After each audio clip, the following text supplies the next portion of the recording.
So, good morning. Today I am here to talk about the global impact of eating less meat in today's society. By the end of my speech, you all will understand the problems we have with our extensive meat consumption in our society today, and how we can individually make a difference on these issues. Now, how many of you all eat meat almost every single day, if not more than once or twice a day? Well, according to an article on meat and dairy production, the world now produces more than 4 times the quantity of meat as it did 50 years ago. The negative implications of the rise in meat consumption and production is continuously increasing in our environment and in our own health. This speech is here to introduce to you some of the most importantly environmental health issues and also ethical stances on the matter. Now, I'm not here to say that eating meat is bad. I'm just here to say that maybe we need to take a closer look at how much we intake and consume daily.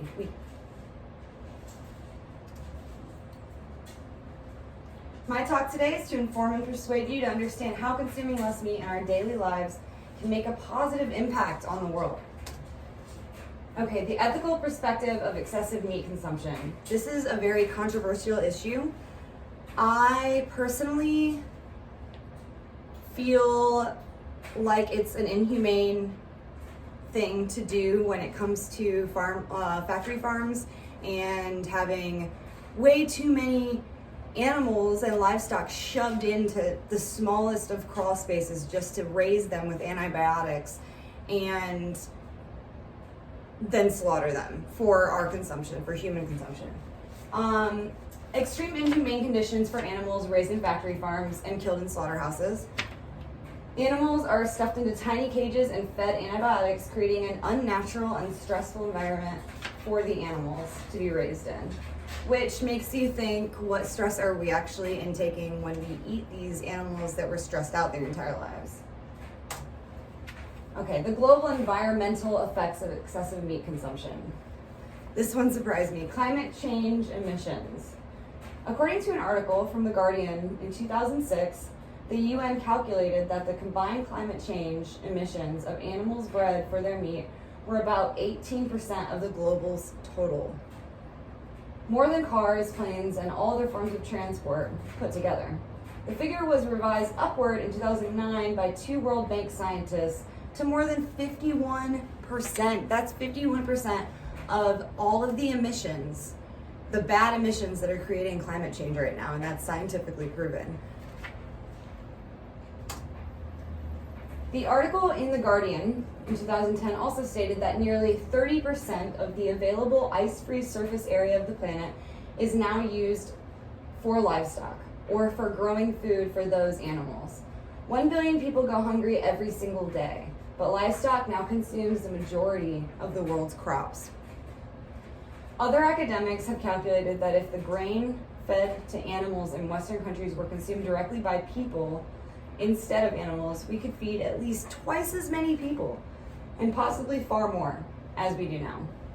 This is going against, this is talking about land consumption, how much land is being used in our world for just the farming of these livestock animals to be fed and then slaughtered. Oil and fossil fuel shortages from agricultural farms raising livestock. Western livestock farming economy is based on oil. We use oil for everything right now. Hopefully that changes, but I don't see in the foreseeable future a quick change to green, sustainable energy. As much as 1/3 of all fossil fuels produced in the United States now go toward animal agriculture. Other environmental effects include water shortages, deforestation, and ocean dead zones from agricultural pollution. The ocean dead zones are coming from the fertilizer that is used in agricultural farming for livestock. Also, water shortages, over 70%, I believe, is being used for farming and livestock. According to Carrington, food production already causes great damage to the environment via greenhouse gases from livestock, deforestation, and water shortages from farming. Vast ocean dead zones from agricultural pollution. But without action, its impact will get far worse as the world population rises by 2.3 billion people by 2050. 50, not 15, 50.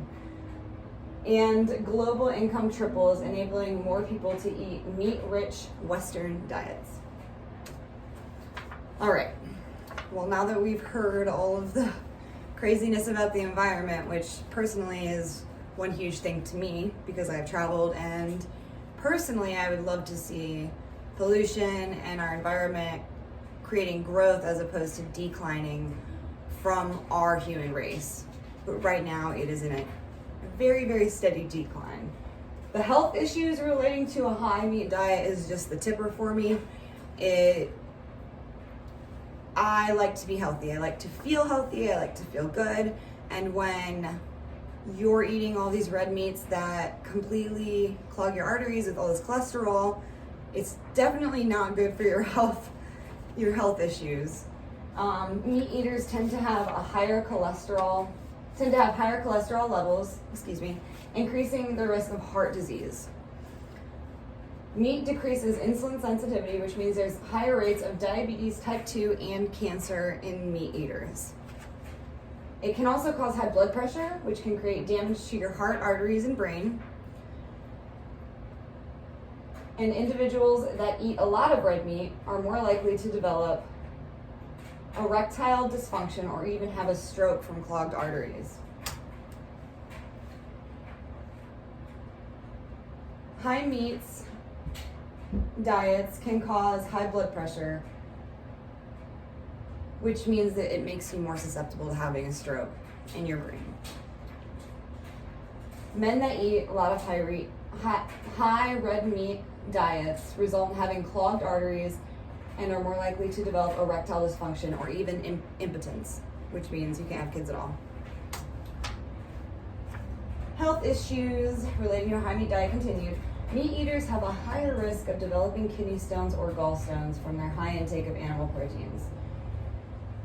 The antibiotics given to animals in their animal feed at factory farms to make the livestock grow larger and quicker make us more prone to many different diseases as humans. All right, guys, summing up. I just want to say that to me, this is a little bit of a personal thing. I think that we all need to ration our meat. But if you are not a vegetarian or veganism extremist and it's not for you, you can still make a positive impact on how our world is negatively changing due to our high meat consumption simply by consuming less meat than we normally do in our day-to-day lives.